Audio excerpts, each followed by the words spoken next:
And welcome to the Adelaide Horror Podcast. It's your host, Zombie Joe. Today's episode 2, and I'm going to be reviewing 1985's Return of the Living Dead, which is hands down my favourite horror movie, which is this little perler over here. This cracker, now this is the poster that I saw as a kid, so I'm talking the 6-year-old walking in, going face to face with this poster. And you'd think it would terrify the living banoodles off a little kid like myself. It didn't. It just made me more enthralled with it. I just kept staring at it. The more it kind of spooked me a little bit, the more intrigued. I became obsessed about this picture every time I went to the VHS shop and stood in front of it. And as I got older, I still gravitated towards it, and then I was able to actually watch it and completely fell in love with it, and it's the reason why I love it then and the reason why I love it today. Before I start getting into Return of the Living Dead, I just want to give a quick shout out to Zach at Horror Nostalgia on Instagram. This Canadian champion has got a fantastic Instagram page full of these really cool pictures of all this horror nostalgia, really, like all these really good pictures of all these horror movies gone by that you scroll through the pictures and you just end up coming across kind of horror movies you haven't even thought about in ages, which was the case for me. So I thought that's awesome, and there was a link to buy a t-shirt, so I did. So I bought this. This is a heaps. I love the design of it, like the skeleton claw grabbing the Blockbuster sign. That one's fantastic, but the back artwork is really cool, which I'll show it off now. So there you go. And just really loved it. So good on you, Zach. It's a great site. Definitely check it out. It's on Instagram, so have a look. And so a big shout out to Australia's cool cousins, the Canadians. How you going? Hope this COVID's not shaking you around too much, and we all get back to being normal again. So, I'm going to get cracking into the movie now, which is directed by Dan O'Bannon. Now, he's the writer for Alien and Aliens in 79 and 86. So, in between that, he wrote and he directed Return of the Living Dead. The two writers on this movie was Rudy Ritchie and John A. Russo. Now, John A. Russo wrote for both Night of the Living Dead's 1968 and the 1990 remake. So he's got a big part to play, and hence why the Night of the Living Dead is kind of nodded at a few times during this movie. Like I said, Adelaide Horror Podcast, we're not going to spoil it. Like, I'm not going to give a deep dive or end up wrecking the movie for you if you haven't gone and seen it. If you have not gone and seen the Return of the Living Dead, I don't gatekeep. I don't go, oh, you're not a horror fan if you don't see. I don't do any of that shit. That's crap. It's a bad attitude to have. I'd like newbies, and I highly recommend this movie. It's actually a really good movie to start off with. Really, if you're unsure what horror movie to watch, if it's not too full on, Return of the Living Dead is probably a really good one to watch. I wouldn't say it's for kids. I'd even with a parent, I'd be like, hang out to about 13 or 14. But mind you, the stuff out nowadays is pretty full on. So, just see how you go. Parental discretion, but really, I'd probably suggest 14, 15, and definitely watch it with a parent that likes horror movies. Don't watch it with your grandma who doesn't like horror movies. That's not going to go down well.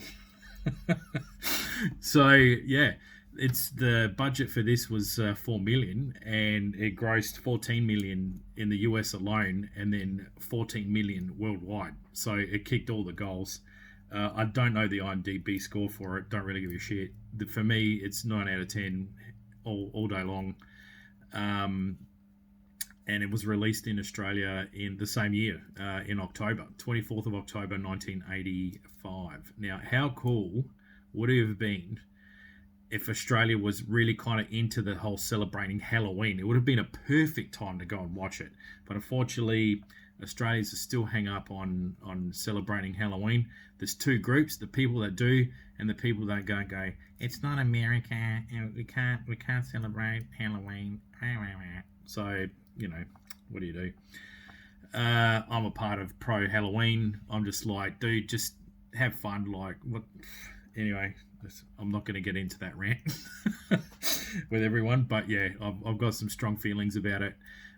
So seeing this at the movies in '85 would have been amazing. Unfortunately, it didn't happen, and it went to VHS, which is, you know, it is what it is.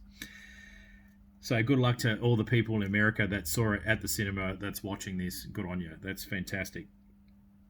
Like I said, I watched it way later down the track because of my age. I was 6, you know, when this came out, so I didn't really get to see this until I was about 13, 14, and I grabbed it with a whole bunch of VHS tapes as well, and came home to watch it. You know, when I had no responsibilities. You know, when life was good.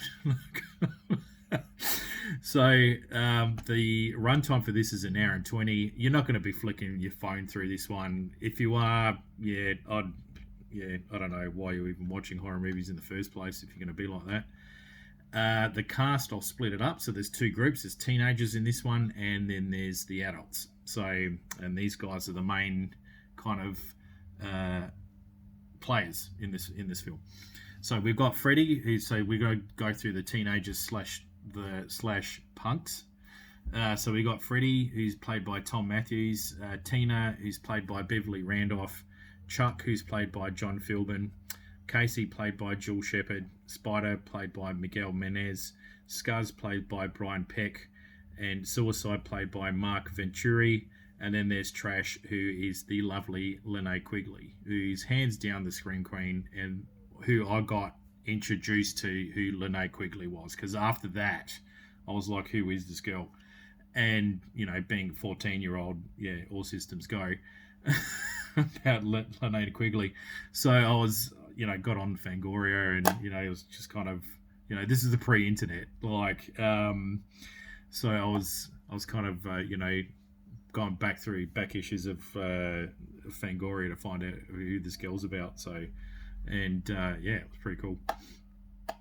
So for the adults in this, we have Bert, who's played by Clu Gallagher, Frank, played by Jamie Karen, Ernie, played by Don Calfa, and Colonel Glover, played by Jonathan Terry.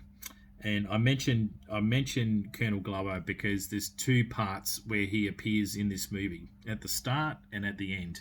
And the role, what he does, is a pivotal consequence to everything. So that is the reason why I mentioned him. But if he didn't do anything, I would have not mentioned him. So there is a reason why I mentioned him. Now, Bert is the owner of Unita Medical Supply that Frank works at. And so he is the guy that gets contacted when the schnizzle goes down. And so Freddie and Frank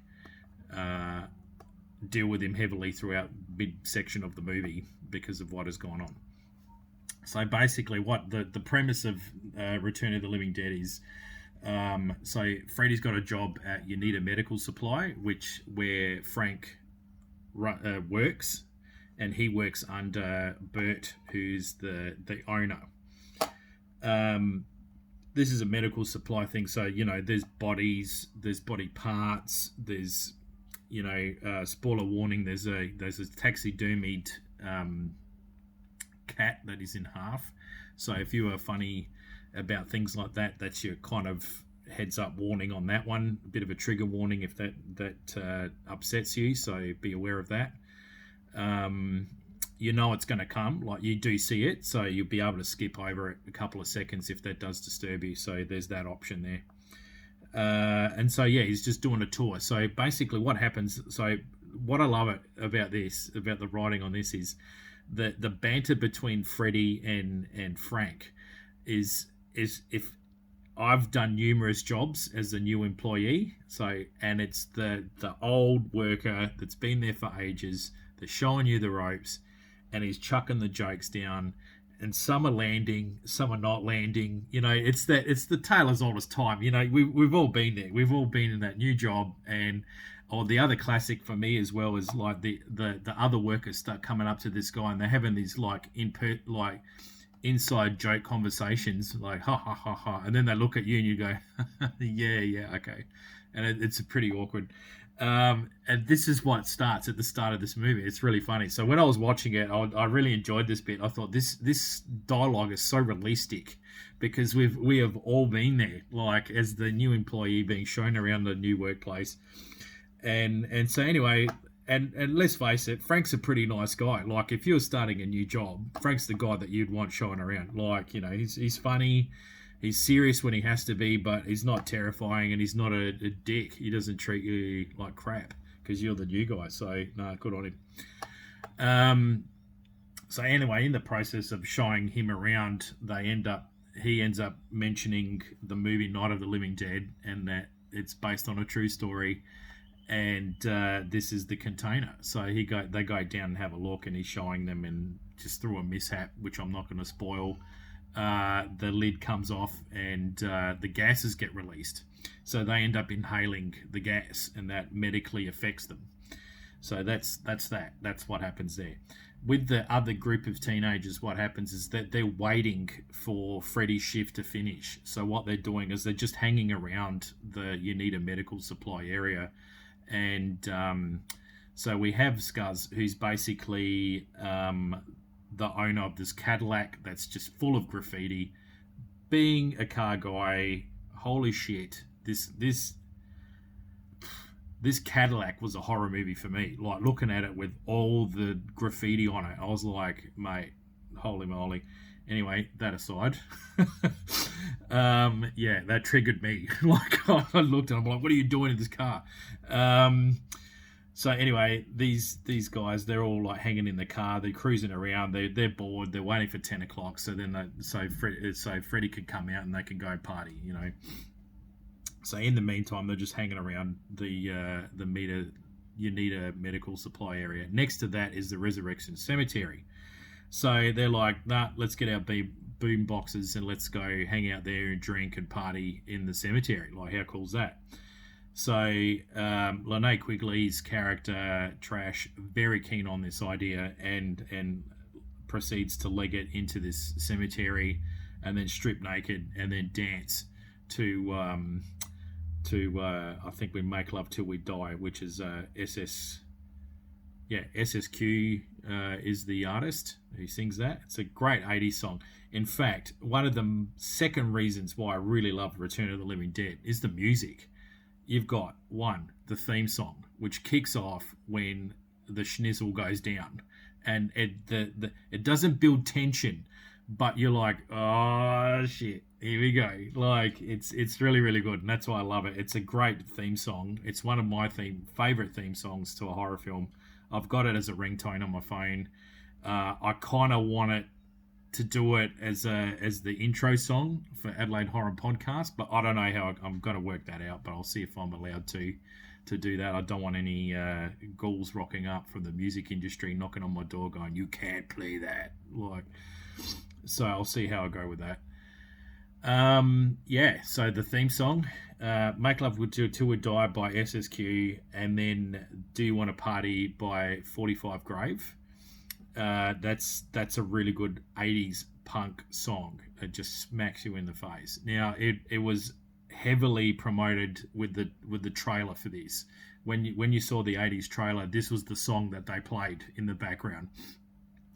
And it's really good. You can get it on Spotify. If you just type in Return of the Living Dead, the album comes up in the group for albums, and you just go there and you check it out. It's great.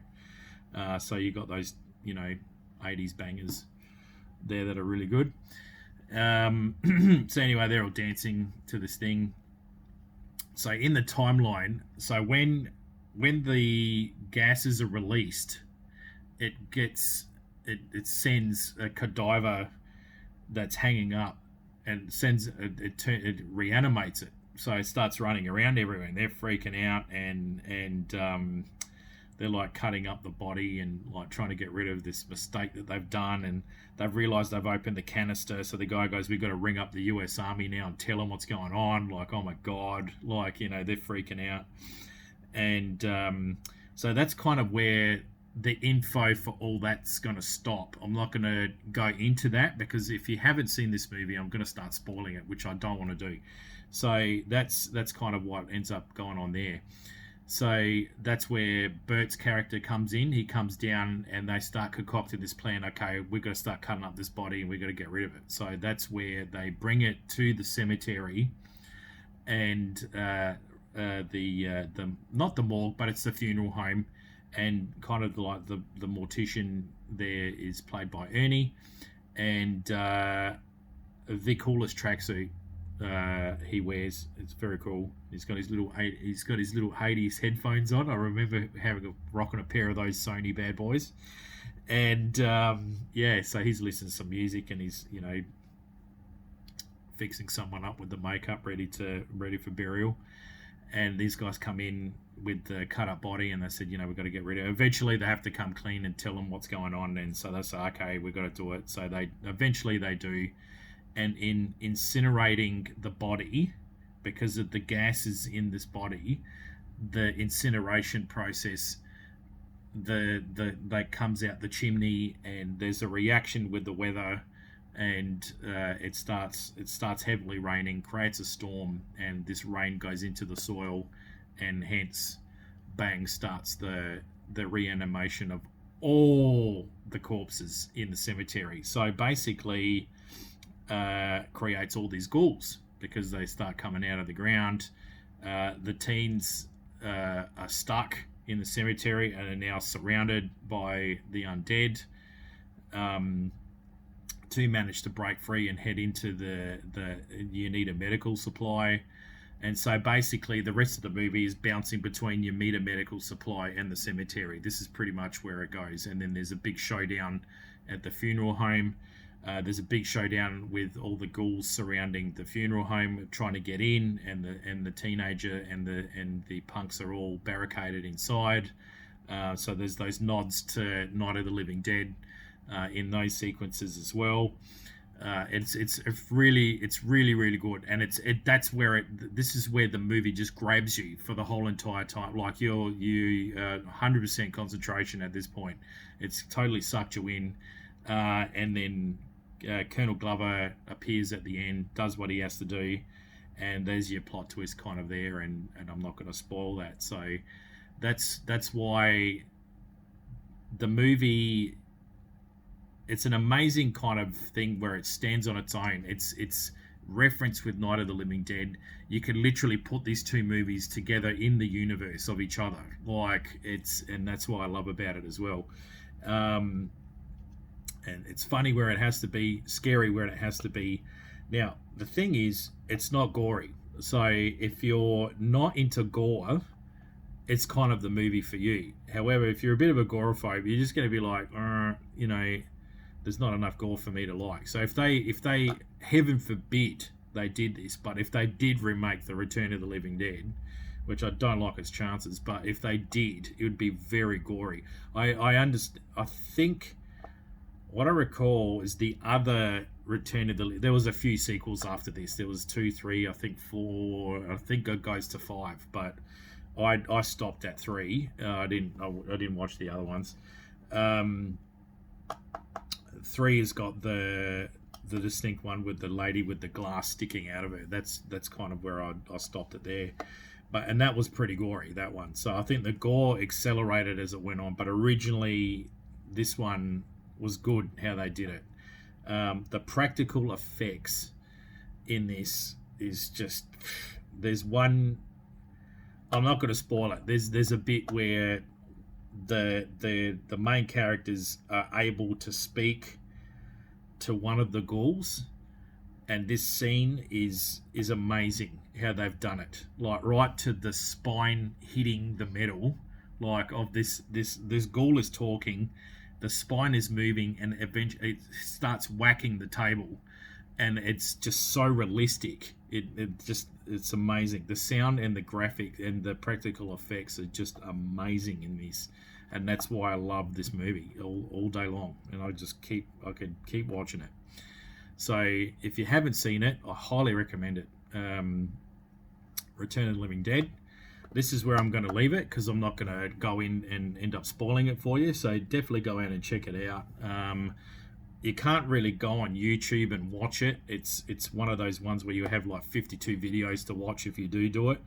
I went out and purchased it via eBay, so that would be the way to go. Or if you've got a local shop or whatever, if you're watching this in overseas as well, there'd be different channels for you to grab a copy, but or stream it. I think you'd be able to. I don't know if you could get it on Prime Video, but one of the services you'll definitely be able to. If you went hunting, you'd be able to grab it. Yeah. So 9 out of 10. Return of the Living Dead, 1985. Zombie Joe's favorite horror film. Check it out and enjoy. And I will see you next time in the crypt. And stay scary.